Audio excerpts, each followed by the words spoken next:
partie de ma vidéo pour s'améliorer en coloriage. Donc je vous ai montré les livres qui proposaient des techniques, des tutos, des apprentissages pour s'améliorer en aquarelle et en mise en couleur. Aujourd'hui je vous montre un panel que j'ai sélectionné de ce qui me sert d'inspiration pour le colo. Alors déjà de base, pour moi Pinterest est une encyclopédie vivante pour tout ce qui est inspiration, besoin de modèles, ce genre de choses. Et j'ai tendance à imprimer parce que j'ai besoin d'un support papier. Le garder à l'écran, moi ça ne me convient pas. Donc j'imprime quand j'ai besoin. Là maintenant pour le moment je suis en train de colorier des papillons. J'avais besoin d'une idée générale pour des papillons différents, des papillons colorés. Et j'ai aussi envie de me lancer dans des coloriage de vêtements, et plus précisément dans un livre de Julia Spiri, les jeunes filles portent beaucoup de robes pas aussi imposantes que ça, mais dans ce style-là, et je voulais avoir des gammes des palettes de couleurs pour les vêtements. Donc j'en ai sélectionné plusieurs. Et ça, je vais les mettre dans des pochettes plastiques et je les range dans une farte. Ça me sert un peu d'encyclopédie que je crée moi-même au fur et à mesure de mes besoins.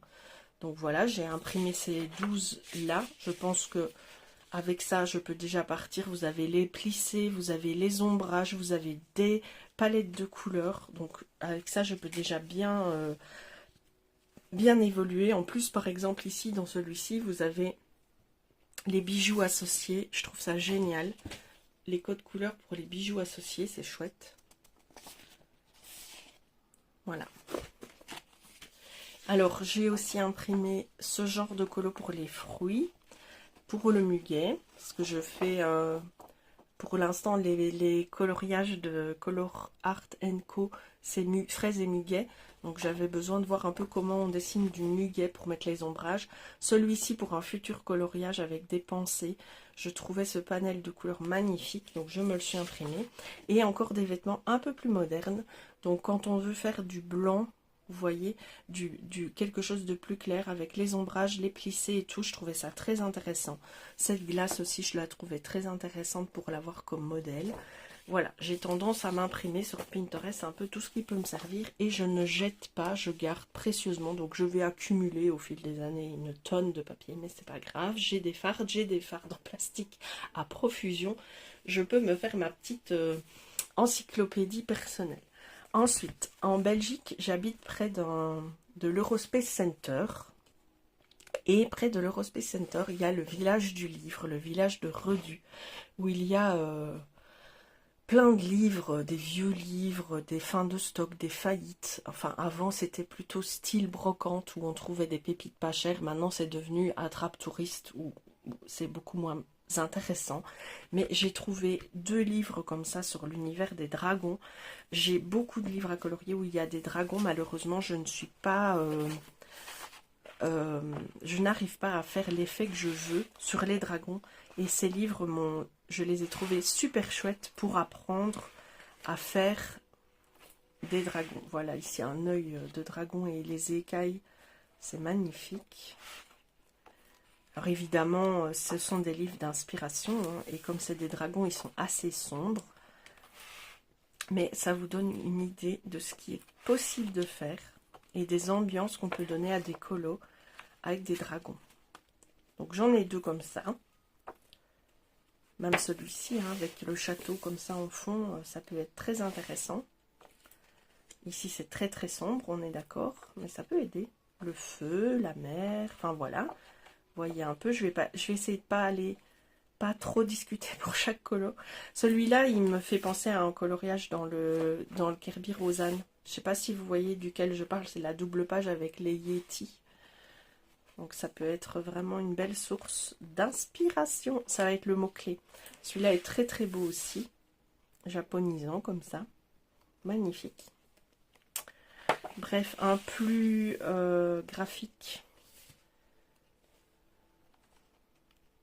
Ça, c'est quelque chose que j'ai beaucoup de mal à faire, c'est le noir. Faire le noir, c'est compliqué pour moi. Voilà, vous voyez un peu ce que je veux dire. Et en plus, c'est un beau livre et je suis fan des beaux livres. Sur Vinted, j'avais trouvé ces 3 encyclopédies. Bon, j'en ai pris que 2 pour vous montrer. Je suis un poil déçue parce que c'est vraiment des encyclopédies. Il n'y a pas énormément d'illustrations dedans. Mais quand même, il y en a qui peuvent être intéressantes. Donc ici, c'est sur les mages, si j'ai bien lu. Sorcières et magiciens. Donc voilà, vous avez des illustrations en tout genre. Certaines plus stylisées, d'autres plus floues. Mais je vous dis, je m'attendais à plus d'images et moins de blabla. Les fantômes, ça aussi, l'effet de transparence des fantômes, c'est quelque chose qui est difficile à reproduire. En tout cas pour moi, il y en a qui le font avec brio. J'essaie de vous montrer une image intéressante d'une apparition, comme par exemple ici.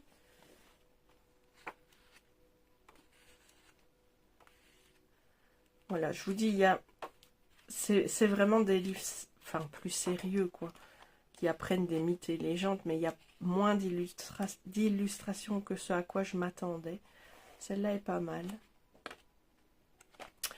Donc, je les utilise un peu moins que j'aurais cru. Je me sers aussi de livres pour enfants. Parce que les images dedans peuvent être intéressantes au niveau des fonds, au niveau des points de lumière, ce genre de choses.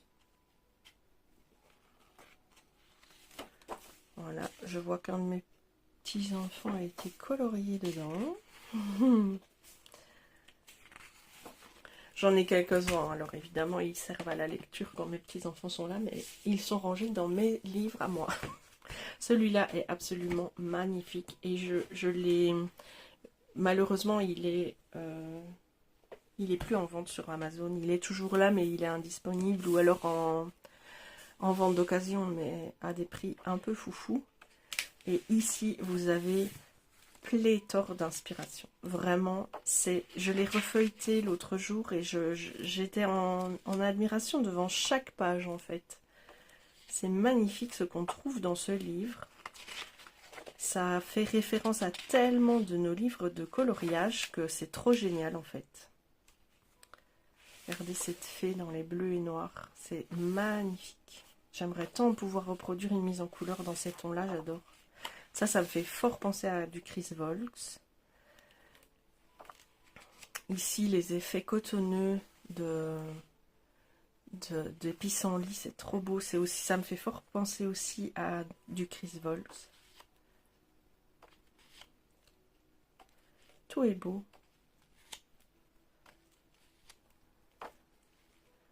Encore ceci, c'est magnifique aussi.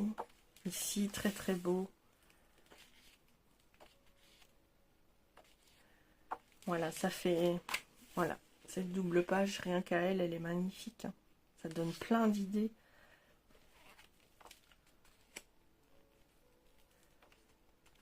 Ces ailes ici, tout à fait en fondu. C'est trop beau. Enfin, je vais le dire à chaque page, mais j'adore vraiment les mises en couleur. Ça me donne plein d'idées pour colorier des fées. Celle-ci aussi est très belle dans ces tons pastels. Quant à celle-ci, n'en parlons pas. Superbe inspiration.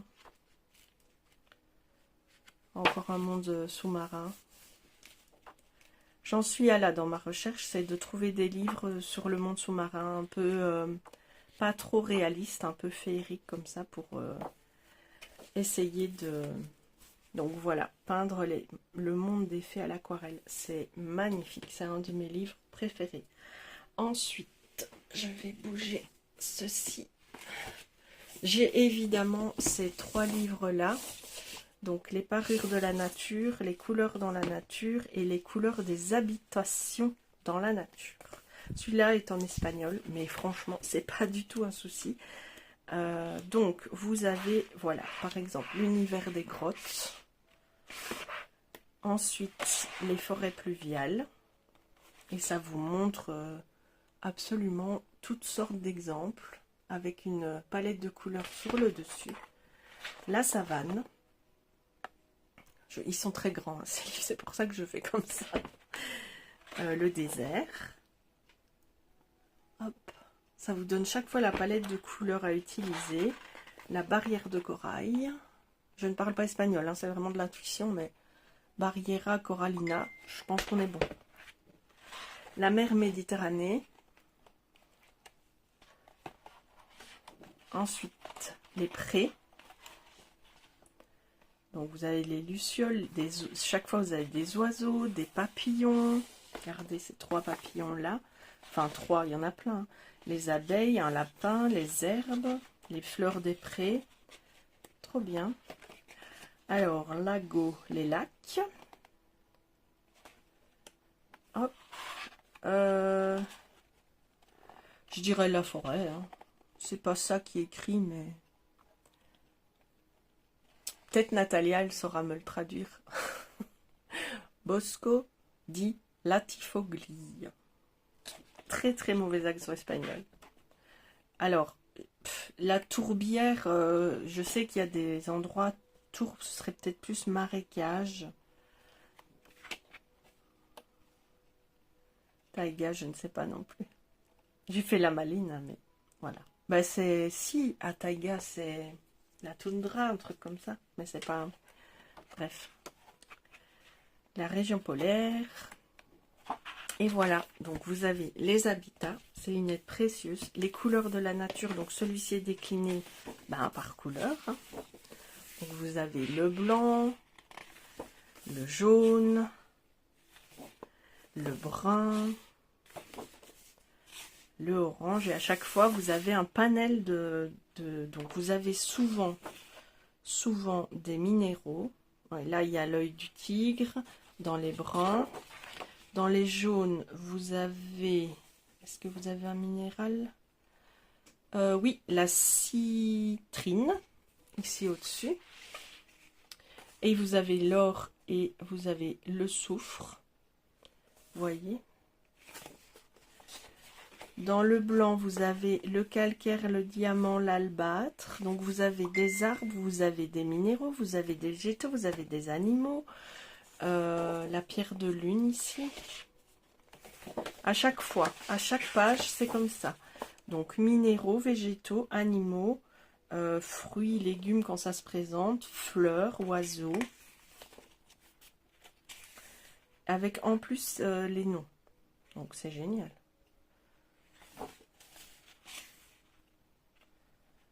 Les hortensias, là vous avez la fluorine comme... tac, tac, tac, tac, tac, là. Comme minéral.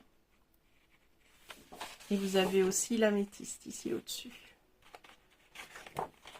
Ensuite, dans le bleu, vous avez l'aigle marine par exemple. Je vous dis les minéraux parce que c'est souvent difficile d'en trouver en fait des exemples de pierres. Le vert, pareil, hein, vous avez minéraux, végétaux, animal, oiseaux, le marron, le gris et le noir. Avec quelques petits tutos pour les mélanges des couleurs et tout ça. Et le dernier, c'est les parures de la nature. Ça, je m'en sers énormément. Parce que vous avez des exemples de feuilles ici. Hein. Les écorces, ça, je m'en sers beaucoup parce que je n'aime pas faire tout le temps le même effet bois dans mes arbres. Moi, j'aime bien changer. Et là, vous en avez plein à essayer. C'est trop, trop bien. Les fleurs, ça, pareil, hein, j'aime pas faire toujours les mêmes fleurs. Donc, je me sers de beaucoup de sources d'inspiration. Les fruits et légumes, on manque souvent d'exemples d'inspiration pour les fruits et légumes. Les graines et fruits à coque. Les coquilles. Génial. Les insectes et papillons. Enfin, les ailes d'insectes plutôt. Très très chouette aussi. Les écailles de poisson. Les peaux et les carapaces. Les plumes d'oiseaux.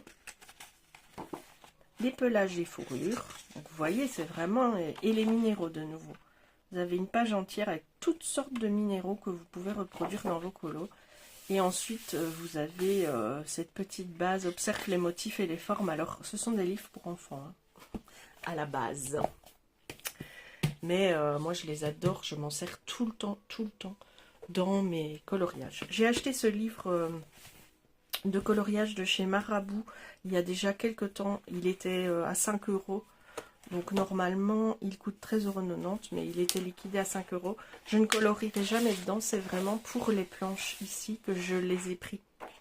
Voilà, vous avez plusieurs sections comme ça. Et vous avez les modèles à chaque fois. Et je trouve ça génial, quoi. Donc je m'en sers aussi assez régulièrement quand je dois faire des plantes. Ici, vous avez avec des chats. Pour les intérieurs de maison ou les jardins, avoir une palette de couleurs pour pas partir dans tous les sens. Voilà, donc j'ai aussi ce genre de livre, je vous en ai pris un en exemple, mais j'en ai plusieurs. J'ai aussi ce genre de carnet que j'achète chez Action, mais dont je ne me sers pas en scrap. Mais par contre, je m'en sers pour le colo. Là, vous avez un gâteau. J'ai beaucoup de mal avec la nourriture, par exemple. Donc, j'en ai plein, hein, des trucs comme ça. Et je m'en sers beaucoup en coloriage pour avoir les ombrages, pour avoir des idées de palettes de couleurs. Je trouve ça très très chouette. Ensuite, ça c'était un livre de coloriage. J'ai fait ma Barbara. J'ai donné les coloriages à mes petits-enfants, mais j'ai gardé ça parce que ça, il est magnifique et il vous donne vraiment de très très chouettes voilà, combos pour colorier, quoi. Donc ça, je m'y réfère aussi très très souvent, surtout qu'en ce moment, je colorie pas mal d'oiseaux. Donc, et vous avez de nouveau un petit tuto pour vous expliquer le coloriage. Ensuite, dans mon village du livre, j'ai trouvé ce vieux livre. Je l'ai payé 5 €. Mais il reprend tous les arbustes de nos régions. Donc, je m'y réfère excessivement souvent aussi. C'est tous les arbustes et les fleurs, les arbustes à fleurs, quoi. Donc, voilà. Vous avez aussi énormément d'exemples. Ça m'aide beaucoup dans le colo. Et ce que j'aime, c'est que c'est pas photo, c'est déjà dessiné. Donc ça vous donne une idée, c'est plus facile à reproduire en fait. Alors celui-ci, j'ai été un peu déçue. C'est les papillons d'Europe, je l'ai trouvé sur Vinted et je me suis dit, génial, je vais avoir plein de sortes de papillons à colorier, mais c'est les papillons d'Europe. Et ben les papillons d'Europe, ils sont très très similaires en fait. Voilà, c'est beaucoup de papillons blancs ou de papillons jaunes.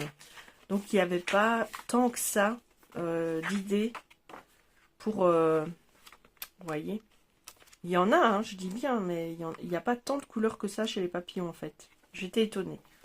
Donc je le garde quand même parce que c'est aussi une référence quand on veut faire des papillons. Et vous voyez, c'est beaucoup brun, jaune, orange.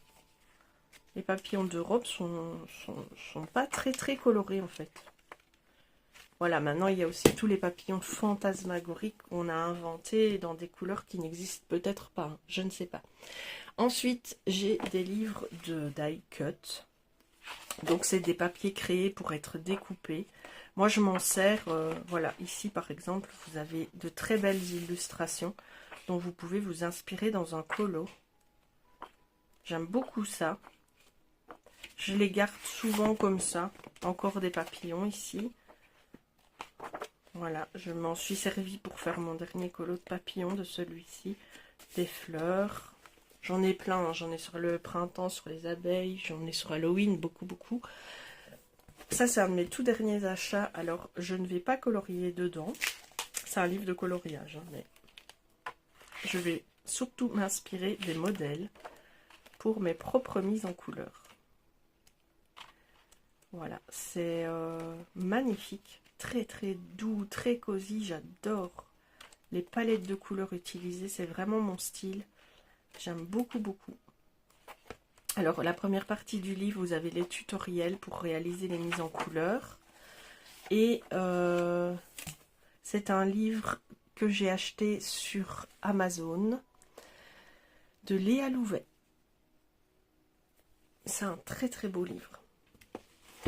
Et le dernier livre, après je vous montrerai encore autre chose, c'est celui de Caroline Millet, donc Caro from Woodland. au départ, il est beaucoup passé sur les chaînes d'aquarelleuses parce que c'est vrai que c'est une pépite.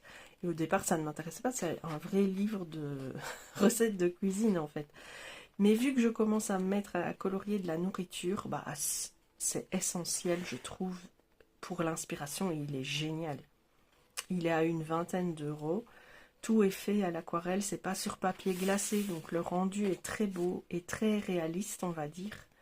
Et vous avez des idées, travailler le blanc, les meringues, vous avez des idées d'inspiration sans limite en fait pour toute la nourriture sucrée que vous pouvez cuisiner. Et ça, je trouve ça génial. Et la dernière source d'inspiration chez moi, qui est une immense source d'inspiration, ce sont tous des oracles que j'ai achetés soit sur des sites chinois. Alors, ne vous attendez pas à des miracles. Si vous achetez des oracles pas chers sur des sites chinois, vous n'avez que les cartes et vous n'avez aucune explication de ces cartes. Donc, et elles sont toutes petites, hein, vous voyez, c'est format carte Pokémon, et même plus petit. Mais je trouve que c'est une source d'inspiration inégalable. Et puis, vous prenez la petite carte dont vous avez besoin, elle vous accompagne dans le livre et c'est génial. J'ai toutes sortes. Si je vous les ai sorties, c'est pour vous montrer. Donc ici, vous avez plus du vintage. Vous voyez, j'ai même une carte de sortie en ce moment. Les corbeaux. Dans celle-ci, vous avez des plus horreur sans, mais moi je suis fan, donc ça m'inspire beaucoup pour mes livres de coloriage horreur.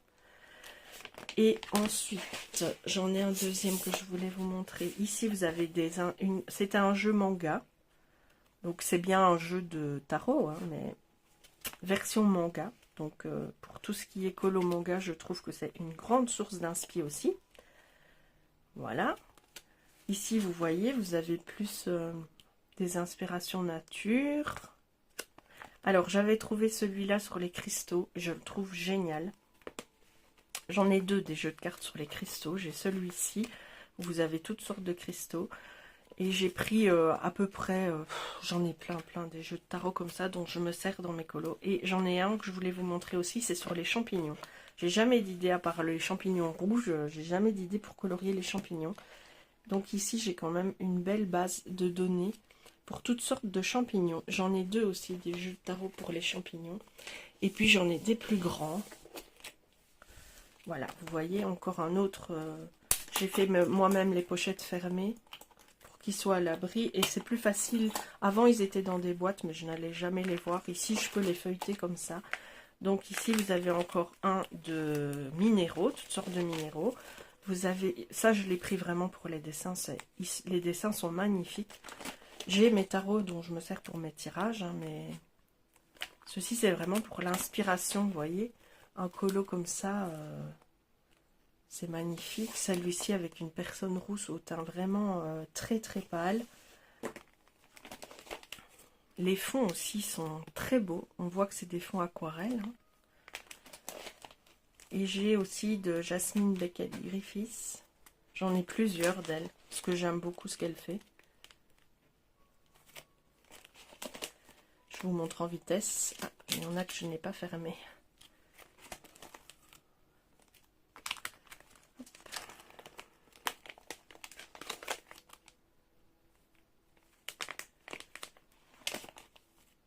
Voilà ceux de Jasmine Beckett-Griffiths. Alice au pays des merveilles. Ça vous donne un peu une... Enfin, ça donne... C'est plein de sources d'inspiration. Hein. J'en ai pris plein sur les animaux. Les dragons, évidemment. C'est une de mes passions, les dragons. Les oiseaux.